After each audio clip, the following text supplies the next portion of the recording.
Good morning, good afternoon, and good evening, everybody, whatever part of the world you're currently watching our video blog. I am in Yakutsk, Siberia. Actually, no, I'm just playing with you. I am still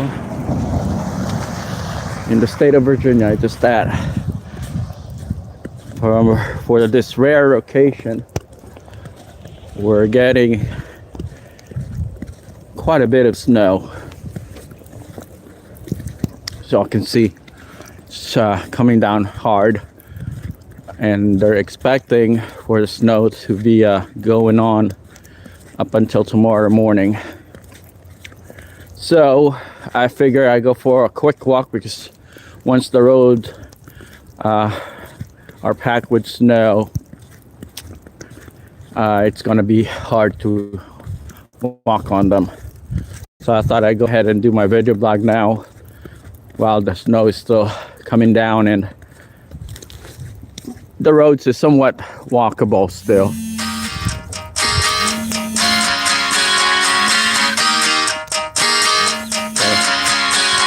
Getting a call.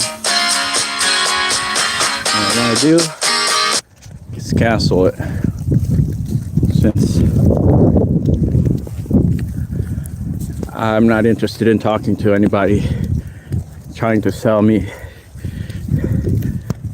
a cookie at this time. Anyway, I'm gonna do my quick video blog for today. Just kind of reflect on what's going on the news, and exercise while I'm doing my video blog. So as y'all may be aware of, Zelensky's not very happy that he's not going to be a part of the summit in Saudi Arabia, in Riyadh, Saudi Arabia, between President Trump and Mr. Vladimir Putin. So as you all know, this war has been ongoing for several years now. Okay, not once did the European Union or Mr. Zelensky try to de-escalate the situation. Matter of fact, he blocked the negotiation between Ukraine and Russia. He signed into a decree saying that as long as Vladimir Putin is in office, they will not negotiate with the Russians. And now he's pissed off that he can't negotiate with the Russians. I don't understand what the logic is, but you know, he's not very happy, obviously. But you know what? If you really look into the history of this war and what precipitated this war, you realize that the Russians aren't actually at fault. You know, they were trying to basically de-escalate the situation before there was even a war. If you consider what took place back in 2021, when the Ukrainians were basically torturing and harassing and attacking those referendum states that sided with the Russians, that voted to become Russian territories, okay, back in 2014. So basically the Russians gave Zelensky several months, okay, to de-escalate the situation, stop all the harassment, attacking, and you know, all sorts of very destabilizing activities in the region. But they decided not to, you know, take the Russians seriously. Not up until, okay, several months later, in February 2022, when the Russians actually marched into Ukrainian territory. Prior to February 2022, the Russians were already on those, referendum territories. They were already there, but those weren't technically a part of Ukraine. This territory cited via referendum to become Russian territories. Okay, folks. So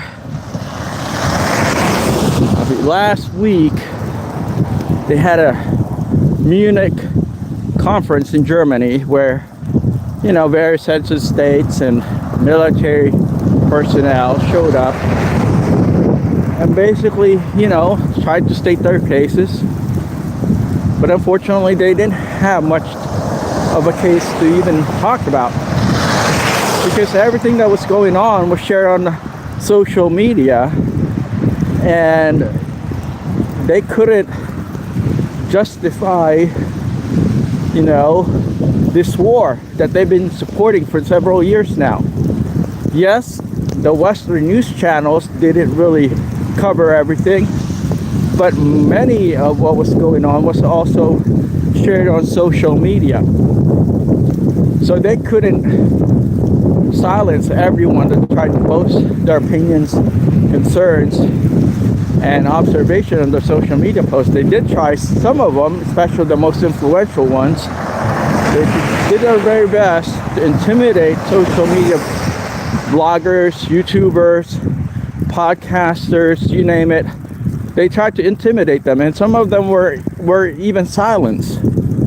Okay, but in today's reality, folks, the powerful might have the authority to silence, to oppress, to dictate what they want to be, what to be a public opinion.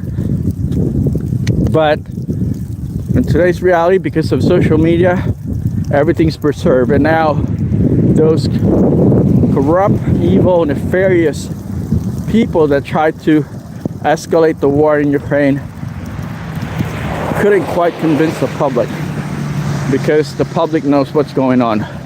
Anyway, I'm going to show you this American Legion office or building right across the street right there. The American Legion is actually where retired military personnel basically congregate after they retire, and they just kind of shoot the breeze and talk about their experiences, observations. So I just thought I'd mention that. Anyway, so the Munich conference didn't yield the intended result that many in the West would have loved for the world to believe, up until the new administration, the Trump administration, sent their delegation and said, you know what, you guys have been trying to screw people around, looking to convince them that this war is a just war, it's a honorable war, which was farthest from the truth. So that was basically the outcome of the Munich conference. A couple days later, Macron, French President Macron, who's never served anywhere, he's never been in the military, he's never done much for France up until he became, president, called a security summit in Paris. And guess who they invited? Not even half of the member states of the European Union and NATO. That just goes to show that these countries that are closer to Eastern Europe and even the US have had enough. Okay, during the Biden administration, Zelensky and the European Union basically got a blank check. They got to do anything and everything they wanted to do, regardless if that was the will of their people and the American population. They just did whatever they wanted to do because they had the power, authority. Okay, they abused their power, and now it's starting to catch up on them. That's what happened, folks, when you abuse your authority and power given to you by the population. Eventually you will get called out on it, and they will want some sort of payback. Okay, they're gonna want to get back whatever it was taken to them or from them. So yeah, folks, that's just the reality of things. And once this whole summit between Mr. Trump and Putin takes place, there will not be any doubt that this war will come to a halt, and it will basically expose the corrupt, evil, nefarious, sketchy individuals that let the war drag on for years and years. I mean, thousands of people from both sides, Russians and Ukrainian side, have died, and even foreigners that thought they want to become mercenaries ended up perishing in Ukraine. For what? A disjointed, ambiguous, and corrupt policy, political agenda that was so nefarious and evil that so many people perish. And you know what? I feel for those people. Feel for the nobodies, the regular people that has to go into a war situation because they feel that they need to, you know, protect their countries. But when the narrative is erroneous and corruption is rampant and the overall agenda of the decision makers evil, then it's not about patriotism. It becomes, you know, a situation where people have been misguided and misinformed, giving their life for an idea, a political idea that doesn't hold any water, doesn't have any form of virtue. There's no real reason for them to engage in. So yeah, folks, thought I'd reflect on some of what's been going on the last couple days in Europe. I mean, the spotlight is on Europe right now. I mean, the rest of the world's fairly quiet, and maybe that's the best thing for the world to be in. You know, no conflict. The economies of various countries are booming. People have jobs, and they can support their families. They can enjoy their life, be productive members of society. That's the result of prosperity. That's the result of, you know, modern ingenuity.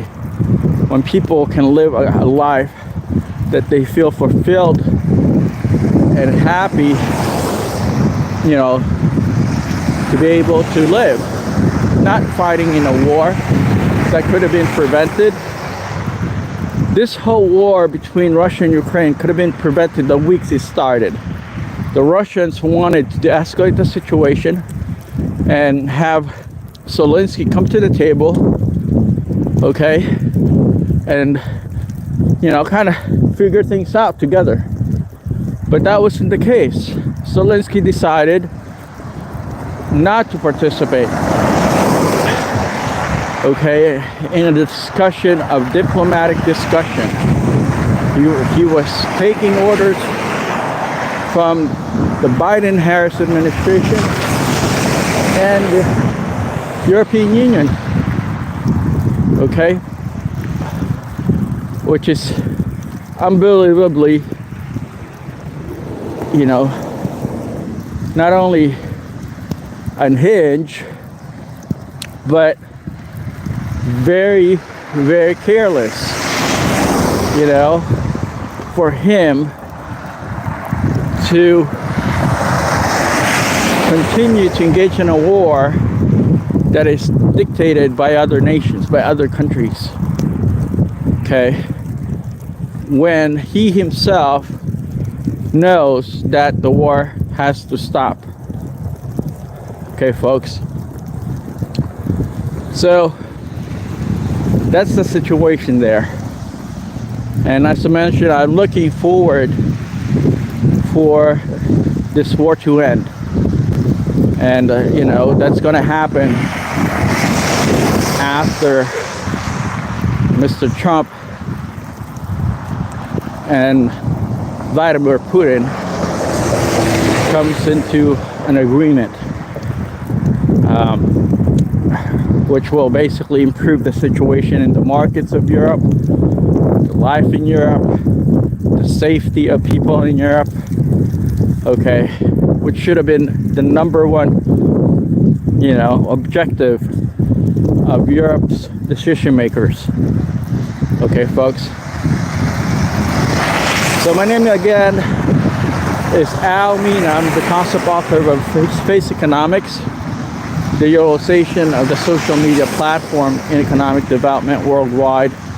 I have my podcast, my video blogs, and also I'm promoting my books. They're all on Amazon, so check them out if you get the inkling to read some of my thoughts pertaining to the evolution of the marketplace using social media. All right, folks. So yeah, another issue was this, you know, conversation pertaining to the Tate brothers. The Tate brothers have been put in captivity in Romania for basically, you know, exploiting young girls in the country, okay? And this isn't something that is, you know, unheard of before about their behavior. They've done a lot of stupid things like this in the past, where they're, you know, taking advantage of poor and underprivileged people. Okay, folks. So I'm still not understanding who would want to support that kind of behavior, but unfortunately there are people out there that wants to basically protect these kinds of stupidity. Well, I'm not one of them. I'm not going to stand for behavior that oppresses people, that, you know, takes advantage of the underprivileged, that, you know, I don't believe in exploiting women and girls, and that's what they've been doing. And so I understand they have, you know, money and power, and therefore they thought they can do anything and everything that they want to do. And I don't, you know, I simply do not want to give them the benefit of the doubt, because I know from their history, and they posted on various social media platforms how they operate. So I don't even want to hear what they've got to say at this point, because they basically brought this whole situation upon themselves. Okay, folks, I'm gonna turn around here and walk the other direction since I'm running out of sidewalks to walk on. But anyway, so the Tate brothers are both British and US citizens, and you know they've gained their fame because to them women and certain demographics are inferior to them. Okay, they don't respect certain values and social standards or norms, okay, in countries that tend to be more conservative. And so they got arrested in Romania and put in house arrest. Okay, folks.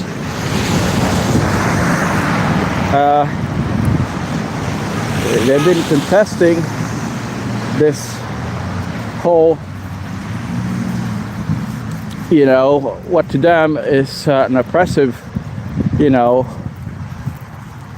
issue and situation. But in all reality, they brought it upon themselves. You know, they go up on the platform and post all kind of crazy party, you know, videos and talk about, you know, women being inferior. So they brought it upon themselves. And as I mentioned, I don't know who would want to support that kind of, you know, behavior. So that kind of also brings me to this case with Prince Harry of UK, who came to America partying, doing his thing, enjoying himself, neglecting certain social norms and you know, behavior type of you know, behavior that is not acceptable, because he knew that he can get off the hook. He knew that he's got the money and the power and the authority and the, you know, overall influence to get off the hook. So he was doing drugs, and apparently when he applied for his visa, he lied about it. He said that he hasn't done that. He hasn't done or engaged in illegal drug behavior. And lo and behold, caught up on him.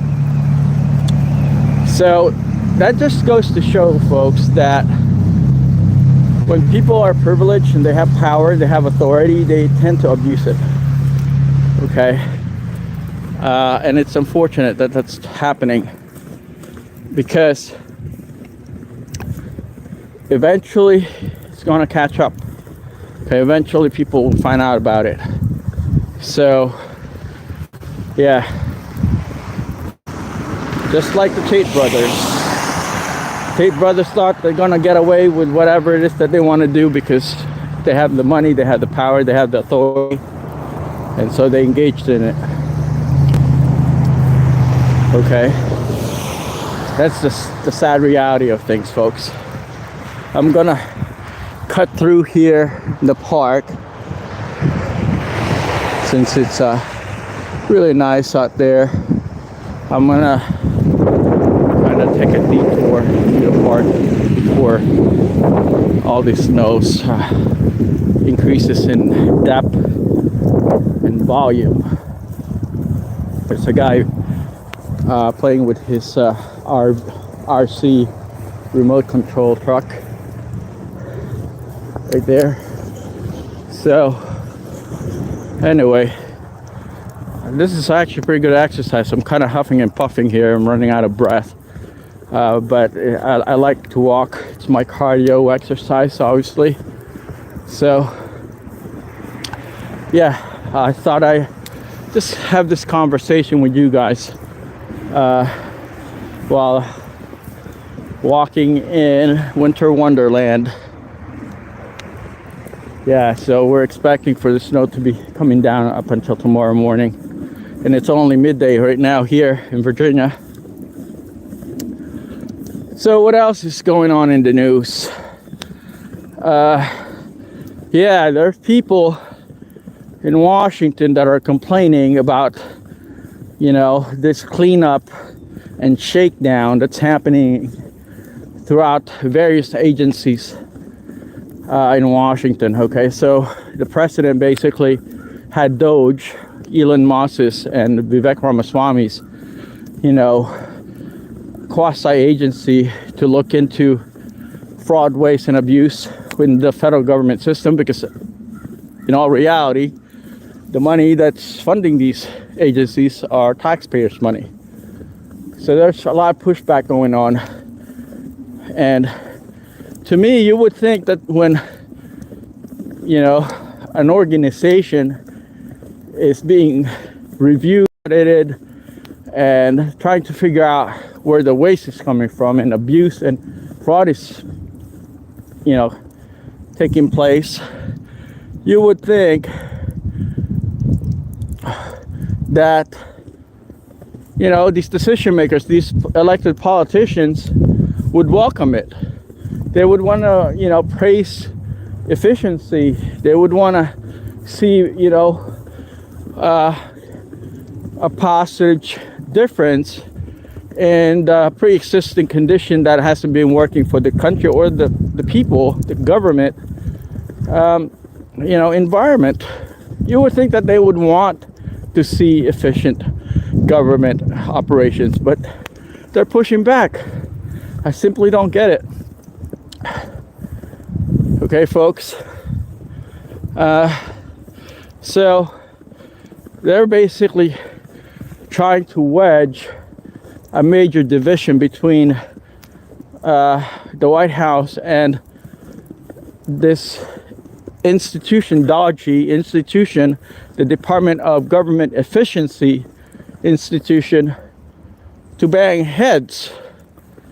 I mean, come on, folks. When, you know, the situation is so bad in many of our federal government agencies and people are trying to fix them, wouldn't you think that people would want that to happen? Don't you think, just like any other organization, if your business is losing money, don't you want to fix that? Don't you want to improve the income flow? Okay, don't you want to be more efficient? Hello there, Demi. Thank you, Demi, appreciate it. Yeah, so I'm just gonna walk for a little bit here. I hope you're enjoying the view. I'm surrounded by snow. So thanks for saying hello, Demi. Anyway, so going back to this issue with some politicians, mostly coming from the Democrat, you know, section of the government, which, you know, in all reality, my case that I've been fighting to be exposed and to be corrected, and so that I can get aid, relief, and justice during the Democrat administration, nothing happened. Years upon years, nothing happened. Okay? So that's how the Democrats operate. They'll tell you something. I got a letter from the White House saying that they were going to provide assistance. Nothing happened. It's a blank promise. It was an empty promise. Okay, folks. I'm in front of the baseball field here. So, and now people at the White House, a new administration is trying to operate like a functioning organization, a solution-driven organization, and an efficient seeking, you know, environment. You see people pushing back. Okay, so I just thought I'd let you see the beauty of nature while the snow's coming down. because I know for a fact tomorrow everything's going to be buried in snow. It's going to be hard to do what I'm doing. So I figured I'd come back out and start my video blog now while I can still walk in the snow. All right, so yeah, the Democrats have not done anything that they promise, and that's from my own personal experience. I've shared my case with the Biden-Harris administration a few times. Eventually got a letter from them saying that they were going to provide assistance, aid, and justice. Guess what? Nothing happened. And I even tried to remind them during the election, and they still didn't do anything. All right, folks. So that's the sad reality. That's just how they operate. They'll make those promises and not keep them. I had no intention of keeping any of those promises. So you can go onto my Aldous Mina U.S. Senate YouTube channel, and even here on faceconomicsTV, I've uploaded my videos, my short videos regarding my case. So you all have a reference. You can go and check out the videos that I uploaded on my Aldous Mina for U.S. Senate's or U.S. Senate candidate YouTube channel. You'll see my videos there, and even here on faceconomicsTV.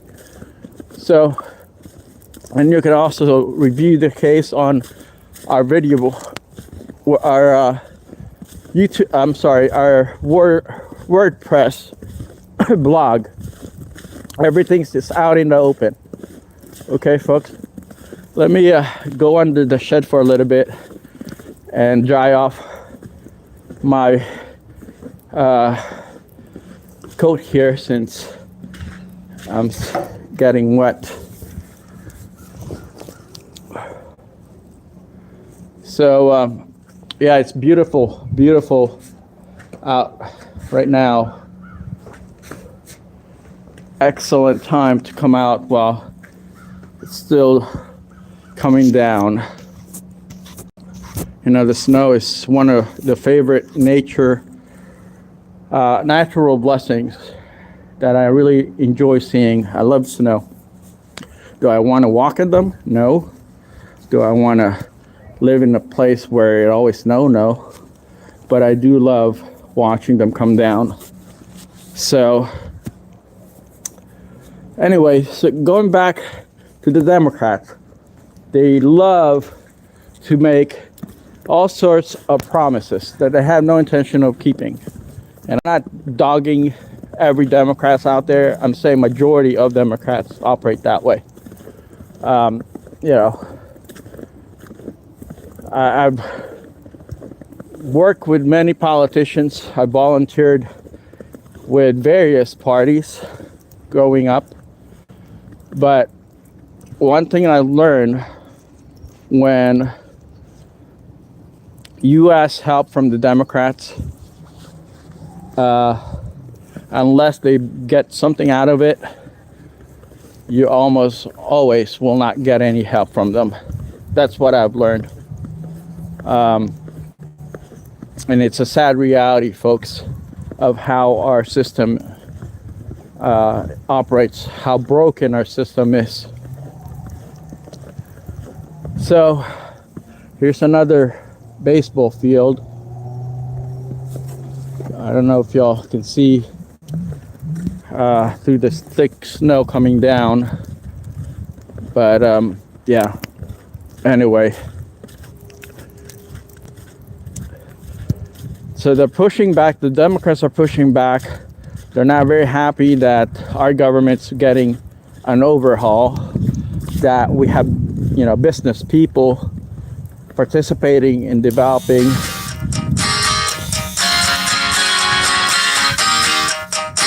I keep getting phone calls, so I'm gonna see if I can turn this off. You know, unfortunately, many Democrats are pushing back. They're not very happy that people that knows how to do business are now in charge. Okay, and so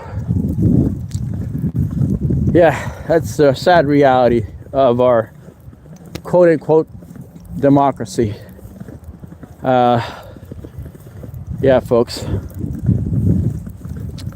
If you guys walk in the snow like I've been walking in the snow like this before, I'm kind of interested to know what your experience is like. Do you enjoy walking in the snow when it's coming down, or after the snow, or when it's in the process of melting? Let me know. You know, I'm curious to kind of learn about your overall experience, and you know, what do you tend to do when you're experiencing a snowstorm like I am. Do you reflect on the beauty of nature? Do you appreciate the location where you live, that you're getting this kind of phenomenon? Many countries in other parts of the world don't get snow, so people from those countries have always dreamt of experiencing snow. All right, folks.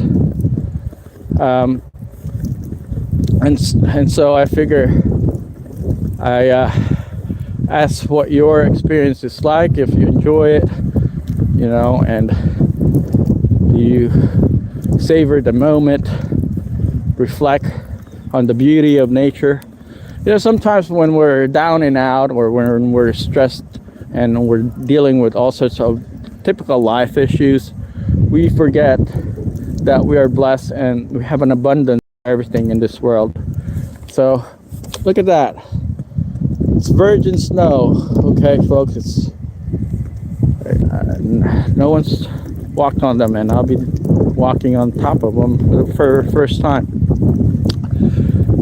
So yeah, I just want to know what you tend to think about when you're experiencing the ebbs and lows in your life. What do you do to manage it? Okay, folks, write it down on the description channel, on our comments channel. I'm sorry, on the comment section of this video blog. I'm curious to know what do you tend to think about when you're walking in snow like this. Anyway, what else happened today, or within the last couple of days?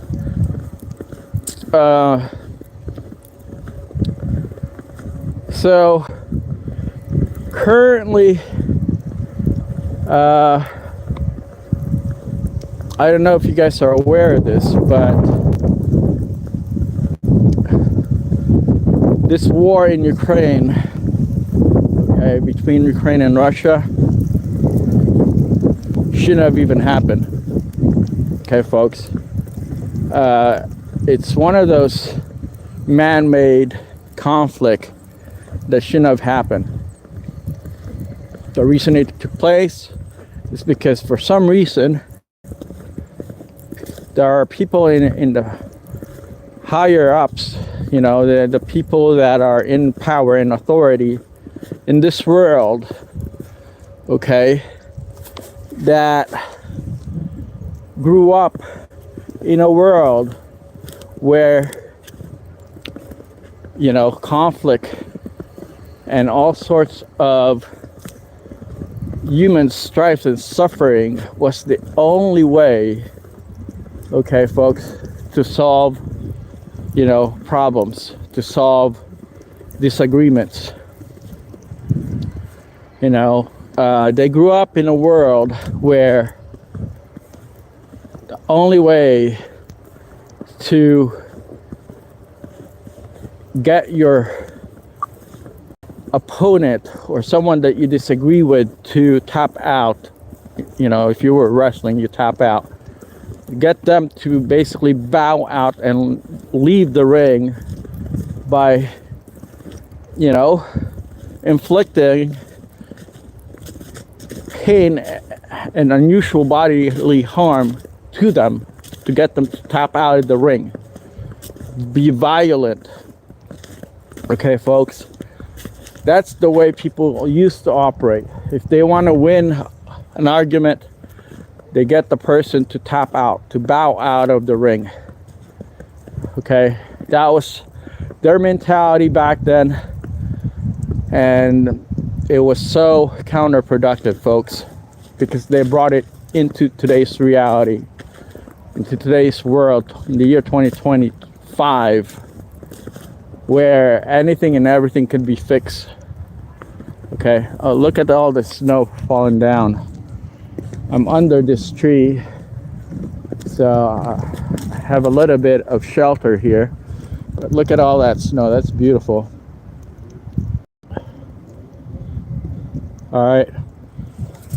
So, folks, let's kind of consider where we're at in today's world and today's reality. We are no longer in a world where things can't be fixed. You know, if we can send rockets into outer space and get those rockets to come back and park themselves on their own through artificial intelligence, through technology, imagine what the human brain can do today. So why are people not engaging in higher learning? Why are people not wanting to solve issues that are easily solved, conflicts, you know, disagreements? Why are they not wanting to do any of that now that we have more of a capability and you know, knowledge power compared to the past societies and civilizations? The reason is because they don't know how to. They've gotten stuck on stupid, basically. They just wanted to operate off of what they learned back eons ago. They, you know, they're operating using the same playbook that they operated in back in the 1940s, in the year 2025. All right, I'm about to walk towards the skateboard rink here. So yeah, folks, that's why we have all these problems. It's because there are people in today's world that grew up before there was social media, before there was artificial intelligence, before there was technology, before there was anything, you know, that would remove stupidity from their operating system, from their way of addressing problems, because they never grew up in today's reality. There's some people here, okay, they're sliding, and he fell. So this is the skating rink. All right, folks, so I just thought I'd, you know, have this discussion with you, because when you have decision makers in office that grew up in an era and in a world where they simply didn't have access to optimum problem solving, you know, toolboxes, they don't know how to use what's available today. So that's just a sad reality, and therefore many countries have operated that way. Many governments, many of these old democracies have operated the same exact way, the old way, right? So when you have an old democracy, they will preserve their old habits, their old operating agenda, management, you name it, it's going to be outdated. And that's why we have this conflict between Russia and Ukraine.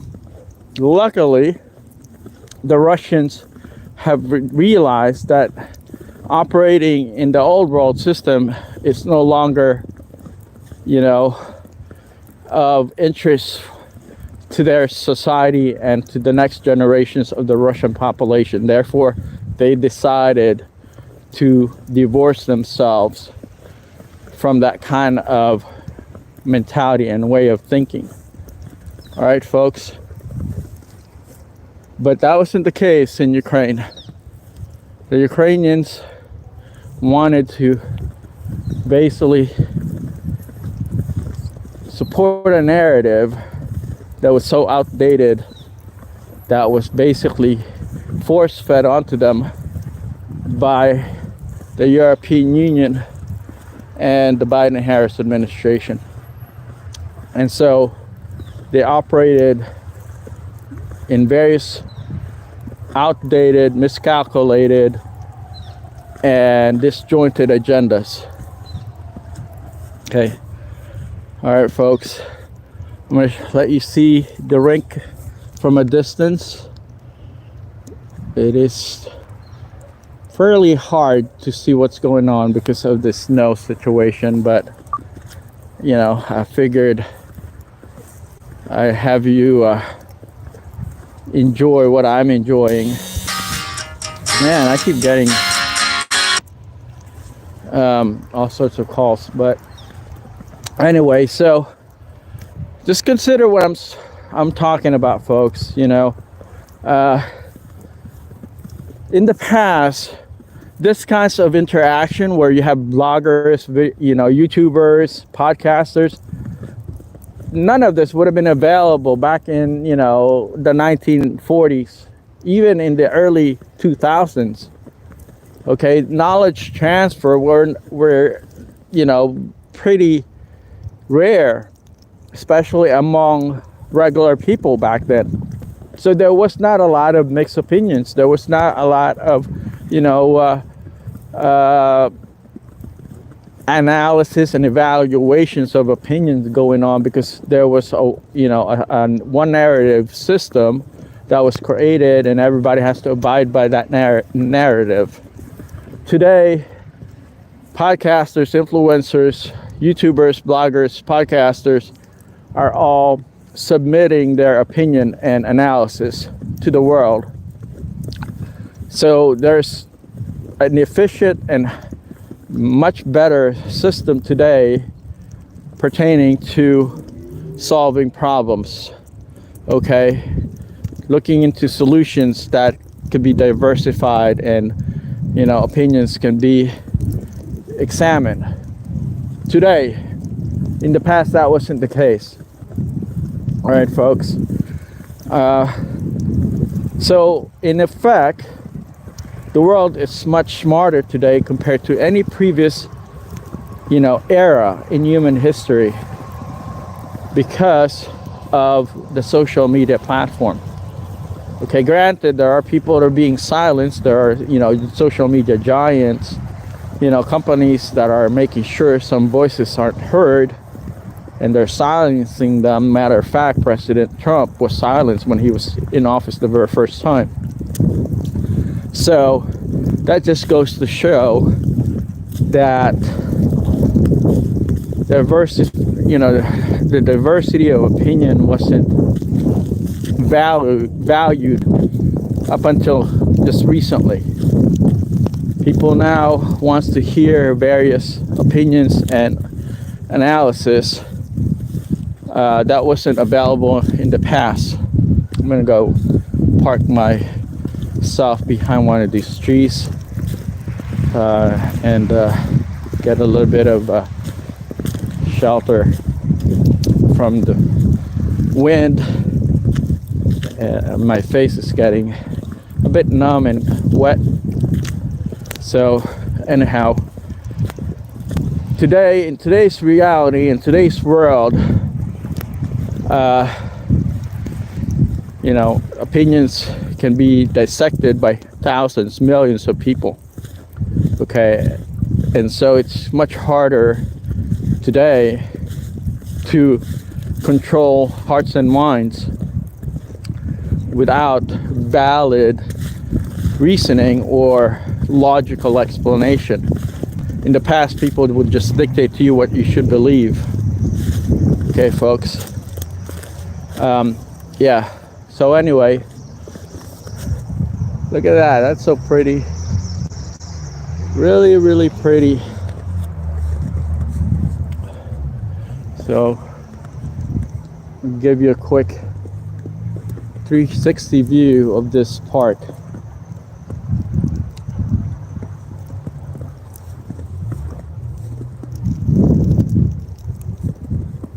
All right, folks. So think about what I'm talking about now, folks.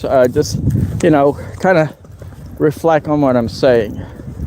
Back in, the 1990s, you had World War I and World War II taking place because there were so many people that were operating off of miscalculations. There was no real consensus on justifying any conflict back then. But since they didn't have the social media platform, they didn't have any way to interact with people from different societies, worldviews, ideas, and perspective, they decided to engage into a war situation, a conflict, which precipitated to World War I and World War II. None of that exists today. Society today can interact anywhere around the world if they're not silenced. And on top of that, there are so much, there's so many available solutions to conflicts. Because today we have access to raw data. I get that there are people that edit their material, their, content, but in reality today we get raw data.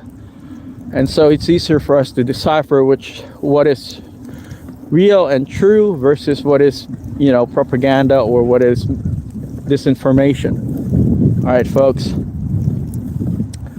So that's the cold hard truth, the facts that we live in today. There is no reason any country would get into, a war conflict with any other countries.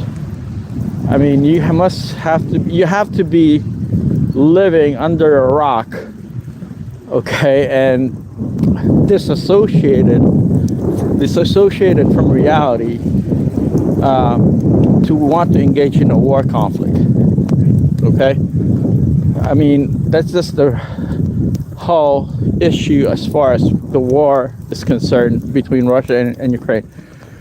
You must be very neglectful of today's reality to want to engage in a war conflict. All right, folks.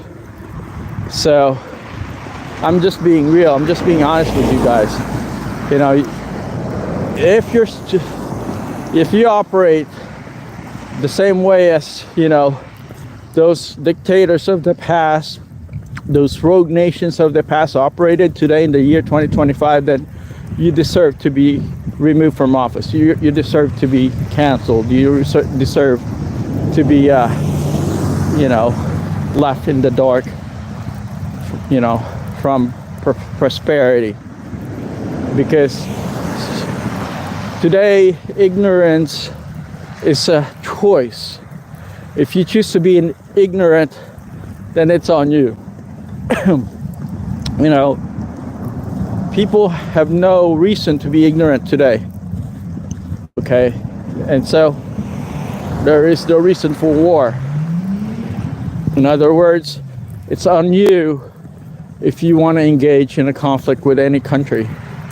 Okay, folks.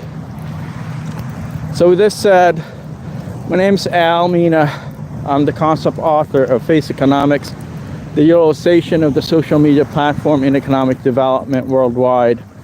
I hope you guys are enjoying this video blog.